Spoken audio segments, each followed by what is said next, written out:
Daybreak's, it's a good map. It's a fun map, a good two-player map. My favorite feature of the map is the little blue squares all around the place that tell your overlords where to go.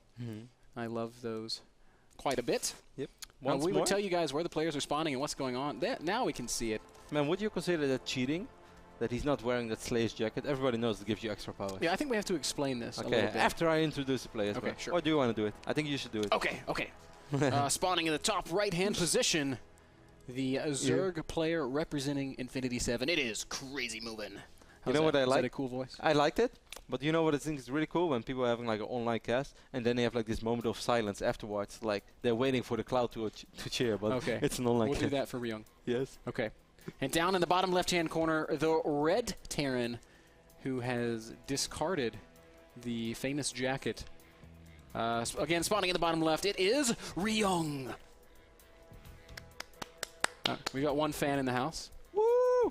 Thanks, Rossi. Terran fighting! All right, so the Slayer's jacket. Slayer's jacket. You go for it, man. You want me to tell the story? Yes. Okay. You're a good storyteller. So, Intel Extreme Masters Global Challenge in Kiev. Kevin Muir there, casting and hanging out with the players and doing that whole thing. You guys may recall that MMA won that whole event. Yes. He showed up and he was a boss. He was. But there were a couple times when he would go into a game, he sits down at his desk, he's wearing his Slayer's shirt, just kind of doing his thing. He's looking at his little sheet of paper, which had his builds on it. True story, MMA has a sheet of paper that says what builds he's going to do. Yeah. There's never more than 3 on that sheet of paper, then he just plays. But there were a couple times when he would like lose a game, like a first game in a series, and it was like, oh wow, that's a big upset. MMA losing to a foreigner in a tournament that he's expected to win. Every time after a loss, he would go and put on the jacket. The jacket. That jacket. So the story of the jacket is before he left Korea, Boxer came to him and said, "My son, if you're in trouble, if you're ever in trouble, wear my jacket. It is. I have transferred my powers to it. Don't be afraid to use it. It will make you strong." And MMA would put on the jacket, and never in his entire StarCraft career has he ever dropped a game wearing the Boxer jacket. Well, unless I am here. I don't actually hear game sounds, man. I hear game sounds. But I don't hear drone spawning. No, we were here. Because we saw this one Marine almost intercepting this Overlord. CrazymoviNG is, by the way, known for his TVZ. It's one of his favorite matchups. Actually, it is his favorite matchup. I make it sound like there are 10 options. It is his favorite matchup. However, Ryung is up 1-0. Yeah, well, Ryung's also known for having very good TVZ. So I think it's a great matchup, and the first game was really quite close in my opinion. Again, we see the fast expansion here from Ryung, the bunker near the ramp, which is so smart. Yeah, we saw exactly why in the last game when those Lings tried to run up and just got shredded on the ramp. Once more, he's opening Reactor Hellion. He is on double refinery, so of course we're going to keep a close eye on his main base, see if he goes with that Cloak Banshee once more. Yeah, he does have that same buildup of gas that he had in the previous game, so it's still quite plausible that he could throw down a starport. If you didn't tune in last week and you wonder how these two guys are doing in the league, CrazymoviNG had a bye last week, so he did not play. This is his first game in the NASL Season 3, and Ryung lost against Hero. 2-1 or 2-0 was it? 2-0, all right. I do believe. I think Hero was just outright dominant, which should be no surprise to anybody. Hero is a very strong Protoss player. Man, I did my write-ups about that game and I actually forgot if it's 2-0 or 2-1. Anyway, Ryung lost his first game of the new season. 2-0 against Hero. I'm just going to say it's 2-0. I'm like 90% sure that it was 2-0. Me too. We see the starport going up, and once more there's already a tech lab on this barracks, so becoming such a standard opener for Korean Terran players. Never change the winning team, man. I mean, it's such a good build. You get the fast expand, the Hellions give that whole creep denial map control thing, and then the Banshee is just there. It's almost like Reaper expand. It's a great scout with the opportunity for bonus damage. I was about to say, you're not going to say that you actually like this build more than Reaper expand. No, I would never say that, because Reaper expand is the best build in any matchup. Even in TVT. If I played Terran, I would only go Reaper expand. Maybe I'll switch. Probably make rank 1 Grandmaster, because that's the power of Reaper expand. Just ask Cloud. Cloud will tell you. We have 4 Hellions on the map right now. Ryung wants to make sure that CrazymoviNG is not going for some crazy quick third base. Do you see what I did there? I do. But look at this. Again, the same exact situation unfolding here. The Hellions are not as close as they were on Ohana, though, so this time CrazymoviNG will be able to keep quite a few Lings alive. I kind of think he could have tried to fight the Hellions a little bit first, like send a couple Lings at the Hellions, just make sure that Ryung is looking there and then try the run by. But maybe that's nitpicking a bit too much. Once more, pretty quick additional command center for Ryung. So he's going to be on 3 base once more. It's going to give him a crazy economy, but look at that production tab. 14 drones on the way right now for CrazymoviNG. So hopefully for Ryung, he's going to be able to pick off quite a few drones. Otherwise, he's going to be in a little bit of trouble. There's no detection. Nope. He has an evolution chamber though. I already checked. It's natural, but once more, there's no detection. Oh dear. But there's no cloak either. No cloak. No. So what are we worried about? This time, CrazymoviNG is playing double Evo chamber, so it looks like it's going to be a Zergling-based style, maybe a Ling Infestor.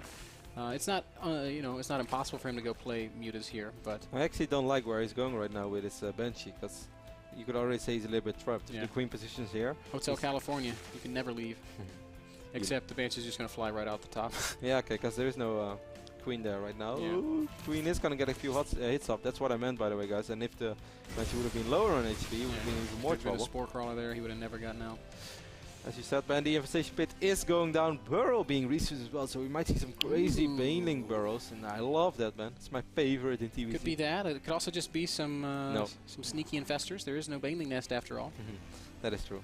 But I'm pretty sure we're going to see Baneling nest eventually. Maybe we see both, man. Maybe we're both right. Do you ever think about that?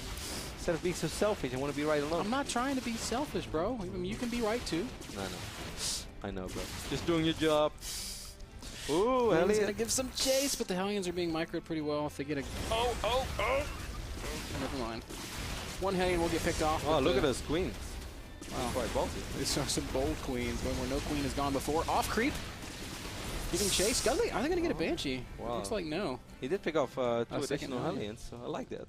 Let's continue with the upgrades straight away. 1-1 is down for the Zerglings, and potentially the Banelings. 2-2 is on the way. Penetrating Lens being researched. Burrow, I'm loving it so far of CrazymoviNG. Other than the fact that he's supply blocked right now and he has a lot of money. Yeah, that's a bit of a bummer. I think he's gonna make 6 Overlords. He's on 4 right now. And I say just I don't know. I would love to throw my coin in here. Wow, he just lost an additional Overlord to.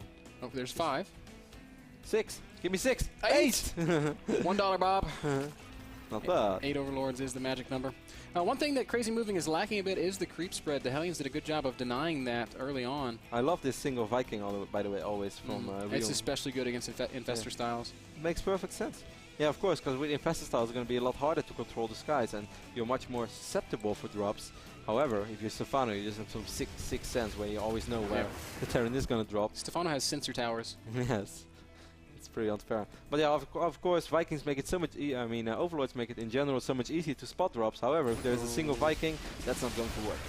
I thought those Lings might try to pick a fight with those Marines. Instead, they're going to turn around the Banshees, making things a little bit tricky. You can see a single Zergling blocking the oh, look at this. What a hero Zergling. He spotted that dropship. This Viking's still flying around paying for himself. That's his 3rd Overlord kill. Yep. Not bad. Not bad at all, Roddy. Yeah, there's annoying Zerglings, but very good job. That's why I love quick burrow as well. There's so much you can do with it. And he can basically just burrow a Zergling all around the map, which is exactly what he does. It's so smart. Yeah, it's great. It's like a creep tumor that doesn't, it's not so obvious. This is kind of bad though. 3 Overlords over here. Tom Cruise is going to have a blast. Oh my gosh. As we already said, Tom Cruise always comes back. Even if it's in a different game. Back in game 2. It's like a bad movie sequel. Man, I'm so sad they never made a sequel to Top Gear. That would have been so cool. Would have probably been the best movie of all time. What do you think this thing is with the lights? Just left a little bit. No, down and left. Down, left. Ben, that thing. What is that? Sure. A big thing. It's a tower. It's like a prison guard tower. Do you think it can shoot? Nope. Ultralights can being added already. That's an interesting choice. Yeah, really fast hive. Like a 13-minute hive. It's one of the faster hives you can have. Marine's going to come and try to be annoying at this bottom left positioning. base, or bottom right base, and they will be annoying as Lings can't really engage there. Oh, fungal! Nice split, or at least a little bit of a split. Forcing two Infestors to use 2 fungal. Oh, that was a weird fungal on this. He wants to try to kill the medevac, but there's not. Oh, I don't agree with that at all, because if he's actually going to make this real push, he could have used the energy so much better than really trying to desperately kill the single medevac. Only 45 Lings on the map against 47 Marines. That's a tough fight to win. But Ryung doesn't appear to be in any sort of hurry to go out and engage. These Banshees are being so annoying. He does drop a fungal on one of these Banshees. Tom Cruise is still having the time of his life. Yeah, baby. What's up, guys? Can't touch me now. 5th base spotted. Command. Man, this is such a hero scout. Yeah, sees the push coming. And a big counter, and this is what I love. He can sack this third base. It's just 300 minerals. And these Lings are going to do some damage. That's a lot of oh, why didn't they fight? I'm afraid of those Marines. That means that he's going to sacrifice his base over here in the right bottom side of the map. Now he's going for it again, though, Ben, with the Infestors. With the Infestors here, it's going to be a little bit different, but there's also a Siege Tank, and while he will do some good damage, I don't know that it's enough. The Infestors are going to have to get back if he's going to have any chance of defending his natural and his third base.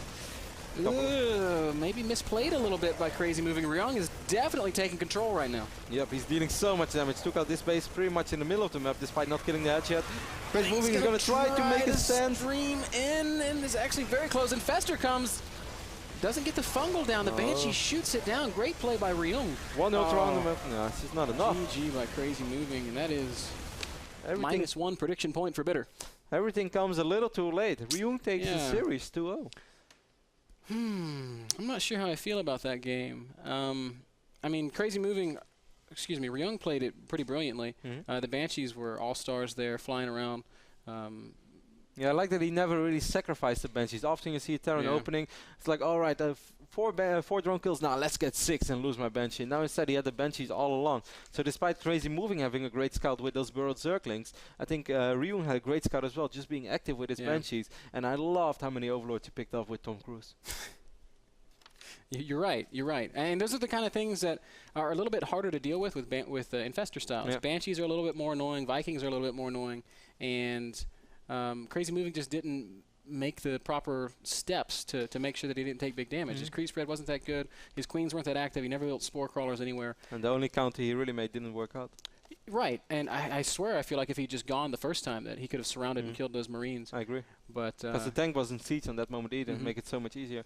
What I still wonder about, Ben, do you agree with the fact that he didn't make a single Baneling? I mean, he tried to get quicker ultras. He had a really quick hive. He had amazing upgrades. So if those ultras are actually there, he could probably get away with it. But it's hard to say.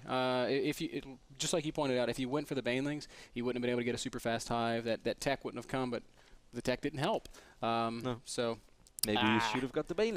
Hard to say.